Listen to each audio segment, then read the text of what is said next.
نگفتن رو یاد بگیری. امروزه بچه‌های نسل زد زیر حرف نمیمونن و راحت میتونن نبگن. ولی یه سری هم هستن که مثل زمان ما نمیتونن راحت نبگن. روی حرفم با ایناست. میدونم بعضی وقتا دوستات زنگ میزنه و ازت لباس و کفش قرض میگیرن در حالی که اصلا راضی نیستی ولی نمیتونی نبگی. یا مثلا یکی یه جای دعوتت میکنه که اصلا دوست نداری بری. یا حتی یه نفر میگه بیا بریم جایی بازم حالت خوب نیست بری ولی نمیتونی نبگی. اونایی که تجربه کردن میدونن چی میگم. فکر میکنی نگفتن تو باعث بی احترامی به طرف مقابل میشه. شاید ناراحت بشه ولی نمیتونه این فکر رو بکنه که بهش بی احترامی کردی. تو اختیارت دست خودته. اگه بخوای به کسی قرض بدی میدی، اگه نخوای نمیدی، یا اینکه جایی بری و نری به خودت بستگی داره. اگه طرف مقابلت ناراحت شد میتونه آب خنک بخوره و ناراحتیش برطرف شه. این در مورد بقیه بود، دوست، فامیل، آشنا.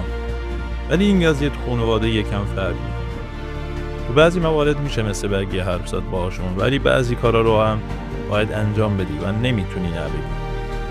مثلا تو بعضی خونه ها رفتن به جایی با دستور مستقیم پدر خانواده انجام میشه. یعنی مثلا وقتی بگه میریم خونه عمه باید اطاعت کنیم. ولی بعضی خانواده ها اینطوری نیستن. حالا راه حل برای این که بعضی مواقع بتونیم حرف خودمون رو باش بمونیم چیه؟ داستان سرایی کن. چطوری؟ الان بهت میگم. پدر من به شدت مخالف تتو زدن بود. یعنی محال بود کسی بتونه راضیش کنه. یه بار حرفش رو پیش کشیدم و گفتم میخوام داستان بگم. فرض کنیم من الان حالم بد شد و بیهوش شدم. با 1000 مشکل بردیم دکتر و فهمیدیم که یه بیماری لاعلاج دارم. و چند ماه بیشتر زنده نیستم. به نظرتون اون موقع میتونم تتو بزنم؟ آبرو براتون معنی داره؟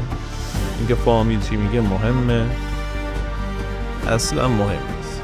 مهم اینه که من بیشتر از چند ماه زنده نیستم و شاید اگه تتو بزنم با حال بد نمیمیرم. عملیاتم موفقیت آمیز بود. بعضیا با تهدید سعی میکنن تو خونه حرفاشون رو به کرسی بشونن. ببین اگه میخوای یه کاری رو انجام بدی از طریق تهدید و عصبانیت وارد نشو. از راهی برو که بتونی تو دلشون نفوذ کنی.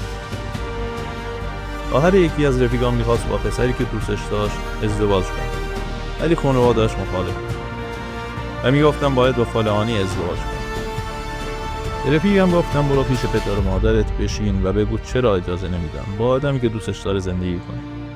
که گفته بودن اون پسری که انتخاب کرده اصلاً مناسبش نیست چون عاشق شده این چیزا حالیش نیست.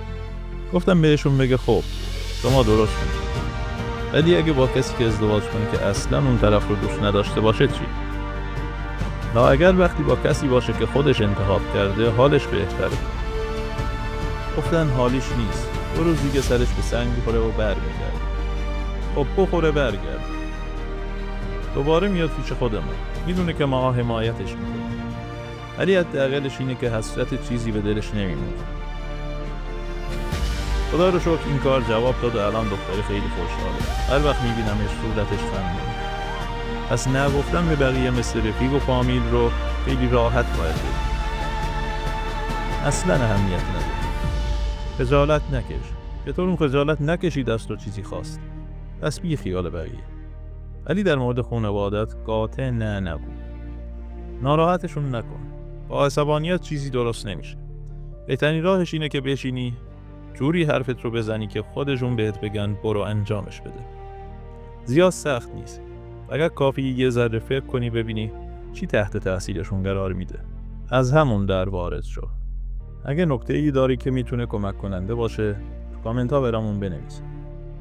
کانال منو هم سابسکرایب کن تا هر هفته یه قدم به خود واقعیت نزدیک‌تر شی. اگه از ویدیو هم خوشت اومد لایکش کن.